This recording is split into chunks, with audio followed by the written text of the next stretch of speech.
Morning kids, welcome back to the English classes. Today we will study the third chapter of A Pact with Sun, The Shepherd's Treasure. मतलब ये एक गरेड़िए की कहानी है जो कि भेड़ बकरियों को चराते हैं, ऊँट को चराते हैं, उन्हें शेपर्ड्स कहा जाता है।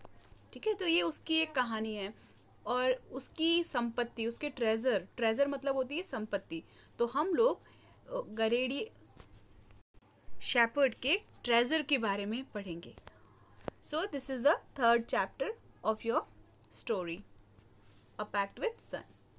अ poor shepherd once live in Iran. कहाँ रहता है ये? ईरान में रहता है। और दो he was uneducated, he was very wise and helpful. So let's see the story कि स्टोरी में क्या हुआ। Once there lived a poor illiterate shepherd in a village in Iran. He hadn't been to the school because there were very few schools in those days. एक illiterate shepherd की कहानी है जो कि ईरान में रहता था। He was so wise, though he was illiterate, भले ही वो अनपढ़ था लेकिन वो बहुत ही वाइज था और बहुत ही हेल्पफुल था। He help people by his common sense. वो अपने कॉमन सेंस से, अपनी बुद्धिशीलता से लोगों की मदद करता था और उन सभी लोगों की मदद करता था जो दुख में हैं या जो भी दुखी हैं या जो ट्रबल्स में हैं। तो उसके बारे में धीरे धीरे अब जो पूरी कहानी है वो किस तक पहुंची? किंग तक पहुंची। So king decided to meet him. One day the king visited the shepherd. He rode on his mule and reached the wise shepherd's cave. तो वो भेस बदल के shepherd से मिलने गया. The shepherd welcomed the king in disguised form. मैंने अभी आपको बताया कि किंग कैसे गया था? छुप के, वेश बदल के गया था। तो फिर भी shepherd ने उसका बहुत ही अच्छे से वेलकम किया. They remained busy in wise conversation and stayed together at night. दोनों ने ही बहुत अच्छी बुद्धिमानी वाली कन्वर्सेशन की, बातचीत की। पूरी रात भर दोनों ही साथ में थे और they stay over there. Even the king stay over there. Next morning the king thanked the shepherd for his kind hospitality. Next morning king ने shepherd को थैंक यू बोला उसकी अच्छी मेहमान नवाजी के लिए। The shepherd looked straight into the traveller's eyes. अब वो जो यात्री है उसकी आंखों में शेपर्ड ने देखा and he addressed him as your majesty. अब किंग तो वेश बदल के आया था, फिर भी शेपर्ड ने समझ लिया कि ये किंग है और उसने योर मैजेस्टी बोल के उसको संबोधित किया, किंग को संबोधित किया। सो The king was surprised and pleased at his wisdom. King surprise हो गया बहुत उसकी बुद्धिमानी पे। Just then the king appointed the shepherd the governor of a small district. और फिर इस बुद्धिमानी को देख के, उसकी कुशलता को देख के, बातचीत करने के तरीके को देख के, तो वो समझ तो गया ही था कि ये ही इज़ वेरी क्लेवर। तो उसने क्या किया? शेपर्ड को तुरंत एक स्मॉल डिस्ट्रिक्ट का गवर्नर बना दिया। The new governor, the shepherd अब नया गवर्नर बन चुका है। He want people's love. अब क्योंकि शेपर्ड को तो पहले से ही आदत है अच्छा काम करने की, लोगों की मदद करने की, तो जैसे ही उसको पावर मिल गया, वो गवर्नर बन गया, तो वो और फेमस हो गया। उसने लोगों की मदद की। धीरे धीरे उसकी पॉपुलैरिटी इतनी बढ़ गई कि जितने भी अदर गवर्नर्स हैं वो उससे जलने लगे।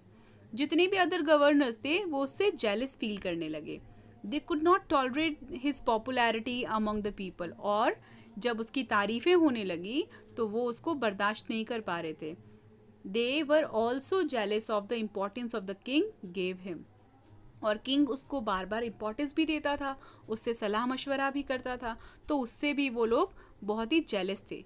They reported that he kept a part of the tax collected into a iron chest. अब बच्चों, ये जो शेपर्ड है इसके पास में एक चेस्ट, आयरन चेस्ट, एक लोहे का बक्सा या बॉक्स आप बोल सकते हो, पेटी जैसा, वो हमेशा ही रहता था। तो इन सब गवर्नर्स ने मिलके एक चाल चली, उसकी रिपोर्ट कर दी किंग के सामने कि ये जो टैक्स कलेक्शन होता है उसका कुछ पार्ट छुपा के रखता है, और इसके ने जो वो टैक्स छुपा के रखा है वो उस बॉक्स में, आयरन बॉक्स में छुपा रखा है, जो कि ये हमेशा ही अपने साथ रखता है। So at the first king ignored these reports. पहले तो किंग ने मना किया कि इन सब बातों पे ध्यान नहीं दिया, but he could not do so for long. लंबे समय तक वो ऐसा नहीं कर सका। One thing was certain, it was that new governor always carried an iron chest with him. हमेशा ही वो जो नया गवर्नर था अपने साथ में आयरन चेस्ट तो रखता ही था, ये तो क्लियर थी बात, सभी ने ये चीज़ नोटिस की थी। So one day the king called the new governor to the palace. तो किंग ने अब बुलवाया नए गवर्नर को, कहाँ पे? पैलेस पे, महल में बुलवाया। The new governor came to the king's court. नए गवर्नर किंग के कोर्ट में पहुंचे। The iron chest was even then fastened behind him on the camel's back. अभी भी वो जो आयरन चेस्ट है वो कैमल के पीठ पे बांधा हुआ था। Everyone delighted to see it. हर कोई उत्सुक था वो जानने के लिए। और even that all the governors they were so happy कि अभी इसका पर्दाफाश हो जाएगा और अभी पता चल जाएगा, इसमें से सब अमाउंट निकलेगा, मनी निकलेगा, ज्वेल्स निकलेगा। They all were expecting that things. सभी ऐसी उम्मीद करके बैठे थे। The king asked the new governor what was there in his iron chest. King ने पूछा तुम्हारे आयरन चेस्ट में क्या है? The new governor got the chest open. Governor ने चेस्ट को ओपन किया। It contained an old blanket. जब वो बॉक्स खुला उसके अंदर क्या मिला बच्चों? एक old blanket. The shepherd called it his only treasure and the oldest friend. Shepherd ने कहा कि मेरी एकमात्र यही संपत्ति है और मेरा सबसे पुराना साथी है, मेरा सबसे पुराना दोस्त है। He carried the blanket all the time because this alone was his real wealth. Real wealth. और एक यही चीज़ जो है वो उसकी रियल वेल्थ है, बाकी सब तो छूट जानी है। बाकी जितनी भी चीज़ें हैं वो सब राजा की दी हुई हैं, वो सब किंग से बिलोंग करती हैं। और जब तक मैं ये गवर्नर पोस्ट पे हूँ और ये तभी तक मेरे साथ है, बट मेरी रियलिटी क्या है? मेरा ये blanket. It was an example of shepherds humility and wisdom. The king realized his wisdom. He made him the governor of a much bigger district as a reward. और इससे शेपर्ड की wisdom और humbleness दिखती है, वो कितना उदार है और विनम्र है। सो गवर्नर, फिर किंग ने उसको और बड़े डिस्ट्रिक्ट का गवर्नर बना दिया एज अ रिवॉर्ड, उसकी विजडम को देख के और उसकी ह्यूमैनिटी को देख के, ह्यूमिलिटी को देख के। So it was the summary of the chapter number 3. I hope you understand this. Thank you so much.